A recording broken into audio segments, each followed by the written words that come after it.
ਹੀਰ ਵਾਰਿਸ ਸ਼ਾਹ ਕਿੱਸਾ ਰੂਹ ਤੇ ਕਲਬੂਤ ਦਾ। ਤਕਰਾਰ ਮਾਬੈਨ ਸਹਿਤੀ ਰਾਂਝਾ। ਦੋਸਤ ਸੋਈ ਜੋ ਬਿਪਤ ਵਿੱਚ ਭੀੜ ਕੱਟੇ, ਯਾਰ ਸੋਈ ਜੋ ਜਾਨ ਕੁਰਬਾਨ ਹੋਵੇ। ਸ਼ਾਹ ਸੋਈ ਜੋ ਕਾਲ ਵਿੱਚ ਦੁੱਖ ਕੱਟੇ, ਗੱਲ ਬਾਤ ਦਾ ਜੋ ਨਿਗਹਿਬਾਨ ਹੋਵੇ। ਗਾਂ ਸੋਈ ਜੋ ਸਿਆਲ ਵਿੱਚ ਦੁੱਧ ਦੇਵੇ, ਬਾਦਸ਼ਾਹ ਸੋਈ ਜੋ ਸ਼ਾਬਾਨ ਹੋਵੇ।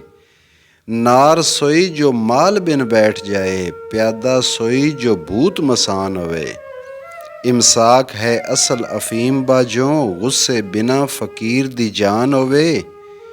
ਰੋਗ ਸੋਈ ਜੋ ਨਾਲ ਇਲਾਜ ਹੋਵੇ, ਤੀਰ ਸੋਈ ਜੋ ਨਾਲ ਕਮਾਨ ਹੋਵੇ। ਕੰਜਰ ਸੋਈ ਜੋ ਗੈਰ ਤੋਂ ਬਾਹਰ ਹੋਵੇ, ਜਿਵੇਂ ਭਾਬੜਾ ਬਿਨਾ ਇਸ਼ਨਾਨ ਹੋਵੇ। ਕਸਬਾ ਸੋਈ ਜੋ ਵੈਰ ਬਿਨ ਪਿਆ ਵਸੇ, ਜਲਾਦ ਸੋਈ ਜੋ ਨਾ ਮਿਹਰਬਾਨ ਹੋਵੇ।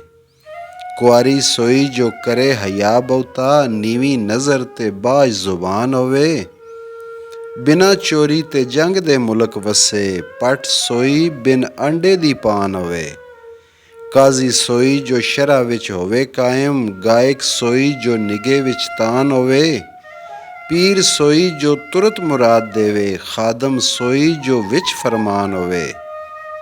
ਮੁਨਸਫ ਸੋਈ ਜੋ ਬੇਰਿਆ ਹੋਵੇ, ਪਹਿਲਵਾਨ ਜੋ ਹੱਡ ਸਤਰਾਨ ਹੋਵੇ। ਆਲਮ ਸੋਈ ਜੋ ਇਲਮ ਦੀ ਖਬਰ ਜਾਣੇ, ਕਾਰੀ ਸੋਈ ਜੋ ਖੁਸ਼ ਅਲਹਾਨ ਹੋਵੇ। ਸ਼ੂਮ ਸੋਈ ਜੋ ਲਾਰਿਆਂ ਵਿੱਚ ਰੱਖੇ, ਸਖੀ ਸੋਈ ਜੋ ਢਿੱਲ ਨਾਦਾਨ ਹੋਵੇ। ਮਾਸ਼ੂਕ ਜੋ ਅਹਿਲ ਤਮੀਜ਼ ਹੋਵੇ, ਆਸ਼ਕ ਸੋਈ ਜੋ ਫਰਕ ਨਾ ਜਾਨ ਹੋਵੇ। ਰਈਅਤ ਸੋਈ ਜੋ ਮਨ ਆਈਨ ਲਵੇ, ਹੁਕਮ ਸੋਈ ਜੋ ਹੁਕਮ ਕੁਰਾਨ ਹੋਵੇ। ਬੜਤਬਾਜ਼ ਜੋ ਹੱਥ ਵਿੱਚ ਢਾਲ ਹੋਵੇ, ਗੁਰਜ਼ ਸੋਈ ਜੋ ਹੱਥ ਪਹਿਲਵਾਨ ਹੋਵੇ। ਵੈਦ ਸੋਈ ਜੋ ਮਰਜ਼ ਦਾ ਨਾਮ ਦੱਸੇ, ਸਿਆਣਾ ਸੋਈ ਜੋ ਸਮਝ ਪਛਾਣ ਹੋਵੇ। ਕਾਰੀਗਰ ਜੋ ਵੰਡ ਨੂੰ ਸੋਚ ਲਏ, ਕੰਮ ਸੋਈ ਜੋ ਉਮਰ ਜਵਾਨ ਹੋਵੇ। ਤਲਵਾਰ ਜੋ ਕਬਜ਼ੇ ਤੇ ਹੱਥ ਹੋਵੇ, ਘੋੜਾ ਸੋਈ ਜਿਹੜਾ ਹੇਠਰਾਨ ਹੋਵੇ। ਪਾਕ ਸੋਈ ਜੋ ਸ਼ਿਰਕ ਤੋਂ ਦੂਰ ਹੋਵੇ, ਤੌਬਾ ਸੋਈ ਜੋ ਰੱਦ ਸ਼ੈਤਾਨ ਹੋਵੇ। ਸ਼ੁਰੂ ਸੋਈ ਜੋ ਰੱਬ ਦੇ ਨਾਮ ਹੋਵੇ, ਖਤਮ ਸੋਈ ਜੋ ਨਾਲ ਈਮਾਨ ਹੋਵੇ। ਸੁਖਨ ਸੋਈ ਜੋ ਨਾਲ ਤਾਸੀਰ ਹੋਵੇ, ਆਮਕ ਸੋਈ ਜੋ ਨਾ ਕਦਰਦਾਨ ਹੋਵੇ। ਸੈਦ ਸੋਈ ਜੋ ਸ਼ੂਮ ਨਾ ਹੋਵੇ ਕਾਜ਼ਬ, ਜ਼ਾਨੀ ਸਿਆਹ ਤੇ ਨਾ ਕਹਿਰਵਾਨ ਹੋਵੇ। ਚਾਕਰ ਔਰਤਾਂ ਸਦਾ ਬੇਉਜ਼ਰ ਹੋਵਣ, ਅਤੇ ਆਦਮੀ ਬੇਨੁਕਸਾਨ ਹੋਵੇ। ਹਥਿਆਰ ਸੋਈ ਜੋ ਵਕਤ ਸਿਰ ਕੰਮ ਆਵੇ, ਫਤਹ ਸੋਈ ਜੋ ਮਰਦ ਮੈਦਾਨ ਹੋਵੇ। ਅਹਿਲ ਪਤ ਜੋ ਘਰੋਂ ਨਾ ਪੈਰ ਕੱਢੇ, ਖੱਜਲ ਸੋਈ ਜੋ ਨਸ਼ਰ ਜਹਾਨ ਹੋਵੇ। ਪਰਾਂ ਜਾ ਤੂੰ ਭੁੱਖਿਆ ਚੋਬਰਾ ਵੇ, ਮਤੇ ਮੰਗਣੋਂ ਕੋਈ ਵਧਾਨ ਹੋਵੇ। ਵਾਰਿਸ ਸ਼ਾਹ ਫਕੀਰ ਬਿਨ ਹਿਰਸ ਗਫਲਤ, ਯਾਦ ਰੱਬ ਦੀ ਵਿੱਚ ਗਲਤਾਨ ਹੋਵੇ। ਕਲਾਮ ਜੋਗੀ। ਕਾਰਸਾਜ਼ ਹੈ ਰੱਬ ਤੇ ਫੇਰ ਦੌਲਤ, ਸਭ ਮਿਹਨਤਾਂ ਪੇਟ ਦੇ ਕਾਰਨੇ ਨੀ। ਨੇਕ ਮਰਦ ਤੇ ਨੇਕ ਵੀ ਹੋਵੇ ਔਰਤ, ਇਨ੍ਹਾਂ ਦੋਹਾਂ ਨੇ ਕੰਮ ਸਵਾਰਨੇ ਨੀ। ਪੇਟ ਵਾਸਤੇ ਕੁੱਲ ਖਰਾਬੀਆਂ ਨੀ, ਪੇਟ ਵਾਸਤੇ ਖੂਨ ਗੁਜ਼ਾਰਨੇ ਨੀ। ਪੇਟ ਵਾਸਤੇ ਫਿਰਨ ਅਮੀਰ ਦਰ ਦਰ, ਸੈਦ ਜ਼ਾਦਿਆਂ ਨੇ ਖੂਕ ਚਾਰਨੇ ਨੀ। ਪੇਟ ਵਾਸਤੇ ਹੂਰ ਤੇ ਪਰੀਜ਼ਾਦਾਂ, ਜਾਨ ਜਿੰਨ ਤੇ ਭੂਤ ਦੇ ਵਾਰਨੇ ਨੀ। ਪੇਟ ਵਾਸਤੇ ਰਾਤ ਨੂੰ ਛੋੜ ਘਰਾਂ, ਹੋ ਭਾਰੂ ਹੋਕਰਾਂ ਮਾਰਨੇ ਨੀ। ਪੇਟ ਵਾਸਤੇ ਫਕਰ ਤਸਲੀਮ ਤੋੜਨ, ਸਮਝ ਲੈ ਸਭ ਰੰਨੇ ਗਵਾਰਨੇ ਨੀ। ਪੇਟ ਵਾਸਤੇ ਰਾਤ ਨੂੰ ਕਰਨ ਚੋਰੀ, ਪੇਟ ਵਾਸਤੇ ਅੱਗ ਵਿੱਚ ਸਾੜਨੇ ਨੀ। ਐਸ ਜ਼ਮੀਨੋਂ ਵਾਹੁੰਦਾ ਮੁਲਕ ਥੱਕਾ, ਇੱਥੇ ਹੋ ਚੁੱਕੇ ਵੱਡੇ ਕਾਰਨੇ ਨੀ। ਗੌਣ ਹੋਰ ਤੇ ਹੋਰ ਨੀ ਰਾਹ ਕੋਦੇ, ਖਾਮਦ ਹੋਰ ਹੀ ਹੋਰ ਦਮ ਮਾਰਨੇ ਨੀ। ਮਿਹਰਬਾਨ ਜੇ ਹੋਣ ਫਕੀਰ ਇੱਕ ਪਲ, ਤੁਸਾਂ ਜੈ ਕਰੋੜ ਲੱਖ ਤਾਰਨੇ ਨੀ। ਵਾਰਸ ਰਨ ਜੇਕਰ ਮਿਹਰਬਾਨ ਹੋਵੇ, ਭਾਂਡੇ ਬੋਲ ਦੇ ਖੋਲ ਮੂੰਹ ਮਾਰਨੇ ਨੀ।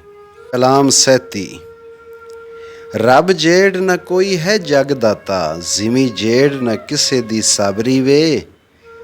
ਮੱਝੀ ਜੇੜ ਨਾ ਕਿਸੇ ਦੇ ਹੋਣ ਜੇਰੇ, ਰਾਜ ਹਿੰਦ ਪੰਜਾਬ ਨਾ ਬਾਬਰੀ ਵੇ। ਚੰਦ ਜੇੜ ਚਲਾਕ ਨਾ ਸਰਦ ਕੋਈ, ਹੁਕਮ ਜੇੜ ਨਾ ਕਿਸੇ ਅਕਾਬਰੀ ਵੇ। ਅਨ ਧਨ ਨਾ ਖਤਰੀ ਜੇੜ ਹਰਗਿਜ਼, ਕੋਈ ਕੰਮ ਨਾ ਅੱਲਾ ਥੀ ਨਾਬਰੀ ਵੇ। ਆਸਮਾਨ ਦੇ ਜੇੜ ਨਾ ਕਿਸੇ ਪੱਲਾ, ਰਈਅਤ ਜੇੜ ਨਾ ਕਿਸੇ ਦੀ ਚਾਬਰੀ ਵੇ। ਬੁਰਾ ਕਸਬ ਨਾ ਨੌਕਰੀ ਜੇੜ ਕੋਈ, ਯਾਦ ਹੱਕ ਦੇ ਜੇੜ ਮੁਕਾਬਰੀ ਵੇ। ਜੱਟ ਸੰਡੇ ਸਿਸਾਰ ਨੂੰ ਭੁੱਖ ਚੰਗੀ, ਤਿੰਨੇ ਰੱਜ ਕੇ ਗਲਦੇ ਟਾਬਰੀ ਵੇ। ਕੁੱਕੜ ਕਾਂ ਕੰਬੋ ਸਲੂਕ ਤਿੰਨਾ, ਇਨ੍ਹਾਂ ਨਾਲ ਨਾ ਕਿਸੇ ਬਰਾਬਰੀ ਵੇ। ਮੌਤ ਜੇੜ ਨਾ ਹੋਰ ਹੈ ਸਖਤ ਚੱਟੀ, ਉੱਥੇ ਕਿਸੇ ਦੀ ਨਾਈਓ ਨਾਬਰੀ ਵੇ। ਮਾਲ ਜ਼ਾਦੀਆਂ ਜੇੜ ਨਾ ਕਸਬ ਬੈੜਾ, ਕਮ ਜ਼ਾਤ ਨੂੰ ਹੁਕਮ ਹੈ ਖਾਬਰੀ ਵੇ। ਇਤਫਾਕ ਦੇ ਜੇੜ ਨਾ ਸ਼ਾਨ ਸ਼ੌਕਤ, ਖੁਲਕ ਜੇੜ ਨਾ ਜਗ ਨਸ਼ਾਬਰੀ ਵੇ। ਇਲਮ ਹੁਨਰ ਦੇ ਬਾਝ ਨਾ ਪਹੁੰਚ ਕੋਈ, ਅਮਲ ਸਾਲੇ ਜੇੜ ਨਾ ਰਾਬਰੀ ਵੇ। ਰਨ ਵੇਖਣੀ ਐਬ ਫਕੀਰ ਤਾਈਂ, ਕਰੇ ਭੂਤ ਦੇ ਵਾਂਗ ਜਬਰੀ ਵੇ। ਵਾਰਿਸ ਸ਼ਾਹ ਸ਼ੈਤਾਨ ਦੇ ਅਮਲ ਤੇਰੇ, ਦਾੜੀ ਸ਼ੇਖ ਦੀ ਹੋ ਗਈ ਛਾਬਰੀ ਵੇ। ਕਲਾਮ ਜੋਗੀ। ਰਨ ਵੇਖਣੀ ਐਬ ਹੈ ਅੰਨਿਆਂ ਨੂੰ, ਰੱਬ ਅੱਖੀਆਂ ਦਿੱਤੀਆਂ ਵੇਖਣੇ ਨੂੰ। ਸਭ ਖਲਕ ਦਾ ਵੇਖ ਕੇ ਲਿਓ ਮੁਜਰਾ, ਕਰੋ ਦੀਦ ਇਸ ਜਗ ਦੇ ਪੇਖਣੇ ਨੂੰ। ਰਾਵਣ ਰਾਜਿਆਂ ਸਿਰਾਂ ਦੇ ਦਾ ਲਾਏ, ਜ਼ਰਾ ਜਾਈ ਕੇ ਅੱਖੀਆਂ ਸੇਕਣੇ ਨੂੰ। ਮਹਾਦੇਵ ਜਿਹੇ ਪਾਰਬਤੀ ਅੱਗੇ, ਕਾਮ ਲਿਆਉਂਦਾ ਸੀ ਮੱਥਾ ਟੇਕਣੇ ਨੂੰ। ਸਭ ਦੀਦ ਮੁਆਫ ਹੈ ਆਸ਼ਕਾਂ ਨੂੰ, ਰੱਬ ਨੈਣ ਦਿੱਤੇ ਜਗ ਵੇਖਣੇ ਨੂੰ। ਆਸ਼ਕ ਢੂੰਡਦੇ ਫਿਰਨ ਦੇਦਾਰ ਤਾਈਂ, ਕਿਵੇਂ ਹੋਵੇ ਹਾਸਲ ਐਸ ਵੇਖਣੇ ਨੂੰ। ਇਜ਼ਰਾਈਲ ਹੱਥ ਕਲਮ ਲੈ ਵੇਖਦਾ ਈ, ਤੇਰਾ ਨਾਮ ਇਸ ਜਗ ਤੂੰ ਛੇਕਣੇ ਨੂੰ। ਵਾਰਿਸ ਸ਼ਾਹ ਮੀਆਂ ਰੋਜ਼ ਹਸ਼ਰ ਦੇ ਨੂੰ, ਸਭ ਸਦੀਣਗੇ ਲੇਖਾ ਲੇਖਣੇ ਨੂੰ।